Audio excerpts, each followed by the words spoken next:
Hello, welcome to another episode of Film Club, and I'm going to apologize, I'm a little disgruntled right now. This is the third time I've recorded this video. I've had a lot of issues with this new camera today, and hopefully this one takes. I want to review a film that I was looking forward to watching.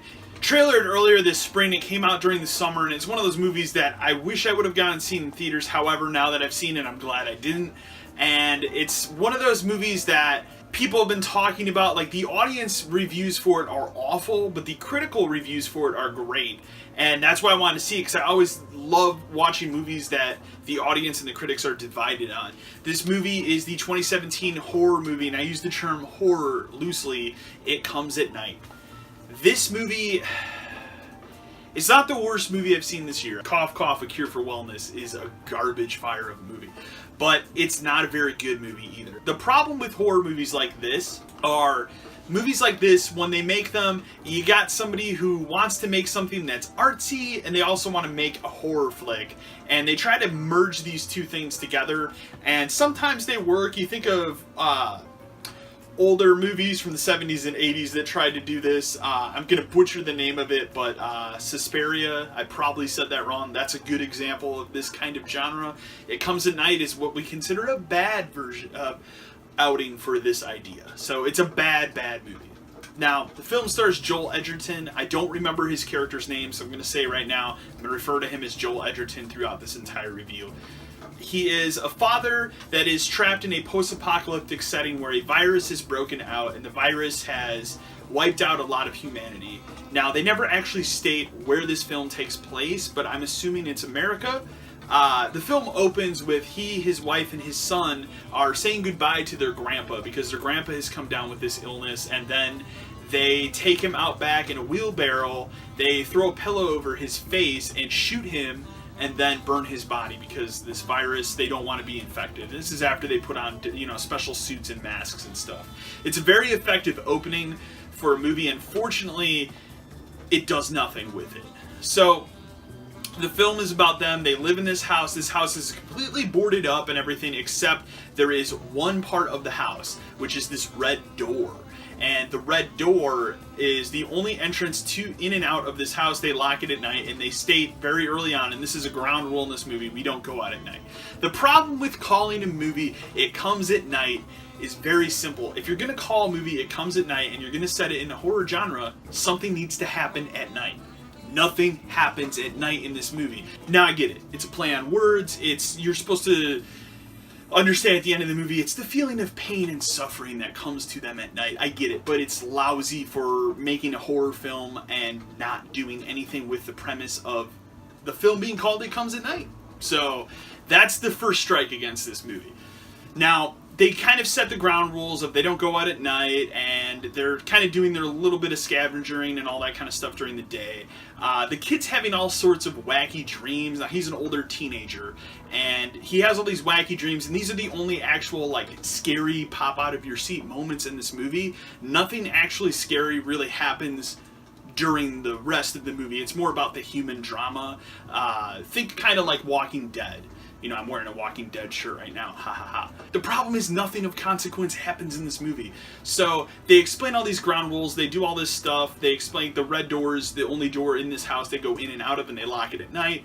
So what happens is one night while they're sleeping, somebody basically tries to get in the house, and he's banging on the door. And they go down and they trap this guy, and Joel Edgerton's character chains him up outside, puts a bag over his head, tapes his mouth, and leaves him out there for an entire day to make sure that this guy isn't infected with this virus. Once he's not infected, he goes out there and he has a bucket of water, and he has his gun with him, and he tells him, look, I'm going to take this tape off, and I'm going to ask you a series of questions. If the answers you give me are satisfactory, I'll give you this bucket of water. If they're not, I'm going to put a bullet in your head. So he takes the tape off and everything, and the guy explains to him, look, I'm a scavenger like you. I was just looking for supplies for my family. They're 50 miles from here, and I thought your house was abandoned, and that's why I broke in, and blah, blah, blah. Now, being it's a post-apocalyptic setting, nobody ever trusts anyone, and so Joel Edgerton and his wife discuss this, and she thinks that he should go for it and go take this guy and help him get his wife and his kid and bring them to their little compound. And he doesn't want to do it because he doesn't trust anyone, but he does it begrudgingly. So And he kind of tells him, like, look, if you lead me to an ambush or something, I'm going to kill you. And what happens? They get ambushed. On their little trip out to get his family, they get ambushed by two men. Joel Edgerton's character kills them, and then he has, like, kind of an offshoot conversation with the guy of, like, I told you I would kill you, blah, blah, blah. He doesn't kill the guy. They end up getting his family back, and they go back to the house. So they have, after this, it's like a 20-minute montage where these two families get along with each other, and they kind of learn to accept one another and live in this house and whatever. So this is about the 45 to 55-minute mark of this movie. And honestly, here's how I thought the movie was going to end, and this would be a much better ending than what actually happens. I was assuming at the end of this movie there was going to be a big ambush or something. That was what was going to come at night, ha ha ha. And during this whole montage that they show where these two families are getting along with each other, this other family was going to be part of a bigger group, and that guy was going to be like, you know what, I don't want to do this ambush anymore, and then these people are going to get ambushed, and somebody was going to die, and, you know, it was going to be bad. That doesn't happen.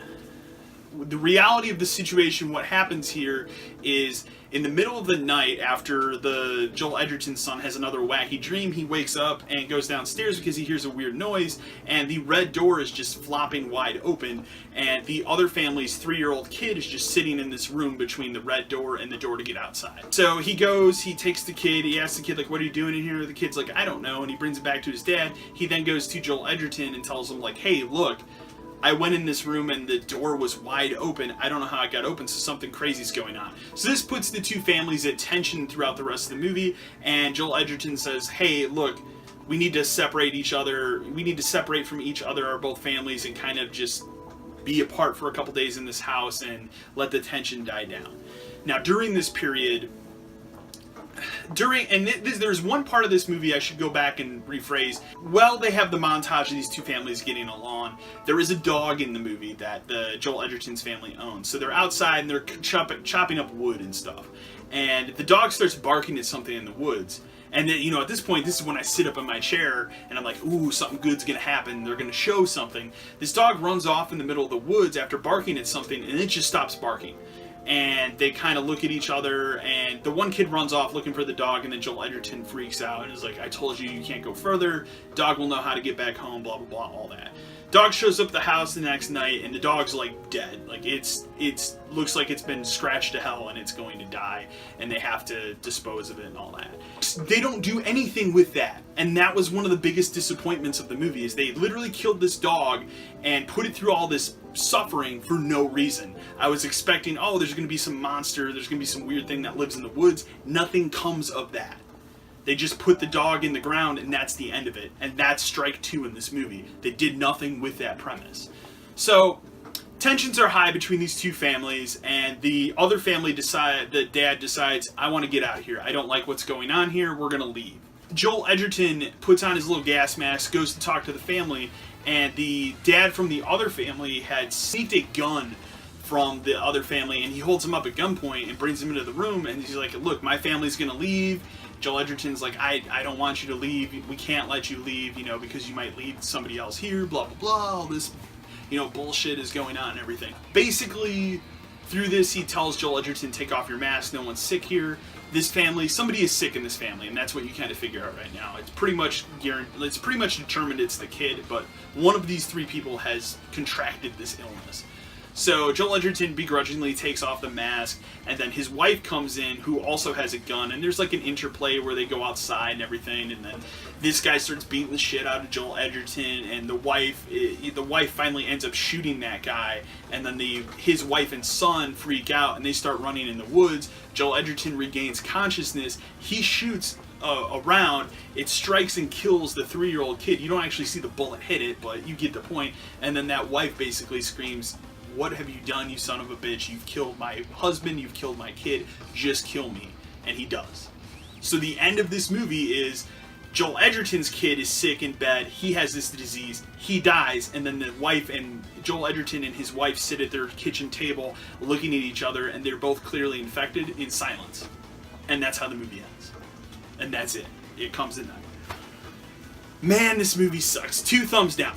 Like, first of all, where to begin on this? Like, Again, as I stated, you cannot make a horror movie, title it It Comes at Night, and not have something actually happen at night. Nothing happened at night, other than that kid had some wacky dreams where he, like, saw the grandpa throw up some black shit in his face. Like, that's it. That's, like, the one scary moment in this movie. And the other part of this movie that could have legitimately been creepy was when the dog ran off in the woods, and it's crying, and it's barking, and then it just stops, and it's dead silence.